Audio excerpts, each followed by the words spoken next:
ঈদের দিন সকালবেলা এমন একটা বাটি সেমাই রান্না করে টেবিলে কিন্তু সাজিয়ে রাখতে পারেন। দেখতেও সুন্দর, খেতেও কিন্তু দারুণ। বাচ্চারা খুশি হবে আর মেহমান আসলে নতুন একটা ডিজাইনও দেখতে পাবে।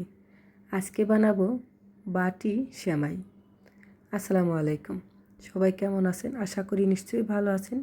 আমিও আলহামদুলিল্লাহ ভালো আছি। আজকের রেসিপি হলো বাটি সেমাই। তো প্রথমে সেমাইগুলো আমি একটু ভেঙে নিলাম, তারপর দিয়ে দিচ্ছি কড়াইতে চিনি। এখানে চিনির পরিমাণটা একটু বেশিই থাকবে, সেমাইয়ের থেকে চিনির পরিমাণটা একটু বেশিই লাগবে, কারণ চিনিটা দিয়ে আঠালো আঠালো হলেই কিন্তু বাটিগুলো বানানো যাবে, মানে সেমাই দিয়ে বাটিগুলো বানানো যাবে।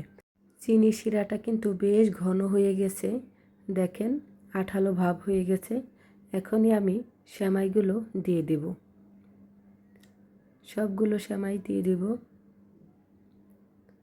এখন আলতো হাতে নাড়তে হবে, একদম জোরে জোরে নেড়ে ভর্তা ভর্তা বানানো যাবে না। আলতো হাতে নেড়ে নেড়ে যখন নাকি আঠালো আঠালো ভাব হবে তখনই চুলাই থেকে নামিয়ে নিতে হবে। ঠান্ডা করা যাবে না, গরম অবস্থায় বাটিতে ঢেলে তারপর বাটি শেপ দিতে হবে।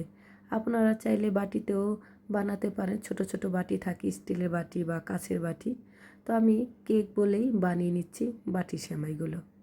আমার হাতের কাছে এটাই ছিল, আর আমি ভাবলাম যে এটা দিয়েই বুঝি তাড়াতাড়ি সহজ হয়ে যাবে। সত্যি সহজ হয়ে গেছে। চেপে চেপে মাঝখানে একটু বাটির মতন করে নিলাম। ঠান্ডা হতে থাক, এখানে আমি হাফ কাপ দুধ দিয়ে দিলাম।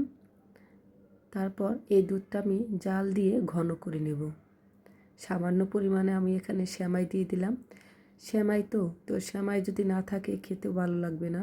আমার কাছে খুবই ভালো লাগে, তার জন্য আমি অল্প একটু সেমাই দিয়ে দুধটা জাল দিয়ে এরকম ঘন করে নিলাম। তারপর এখন আমি এক এক বাটিতে এই ঘন দুধটা মানে খিসাটাই দিয়ে দেব। সবগুলো বাটি সেমাইগুলো নামিয়ে নিচ্ছি। ওঠানোর সময় আলতোভাবে নামাতে হবে, তা না হলে কিন্তু ভেঙে যায়। এক একটার মধ্যে আমি খিসাগুলো দিয়ে দিচ্ছি, আর এটা খেতেও কিন্তু দারুণ মজা। আমি কিশমিশ দিয়ে দিচ্ছি উপর দিয়ে।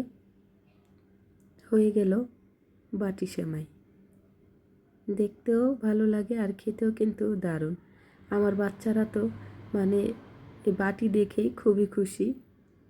তো ভিডিওটি যদি ভালো লাগে অবশ্যই লাইক কমেন্ট করবেন, শেয়ার করবেন। ফেসবুক পেজটা যারা দেখতেছেন প্লিজ আমার ফেসবুক পেজটা সবাই ফলো দেবেন। আর আমার ইউটিউব চ্যানেলটা যারা দেখতেছেন প্লিজ আমার ইউটিউব চ্যানেলটা সবাই সাবস্ক্রাইব করবেন। আমার রেসিপিগুলো কেমন লাগে অবশ্যই কমেন্টে জানাবেন। তো সবাই ভালো থাকবেন, সুস্থ থাকবেন, আমার জন্য দোয়া করবেন। আর বাটি সেমাই রেসিপিটা কেমন লাগলো কমেন্টে জানাবেন। আল্লাহ হাফিজ।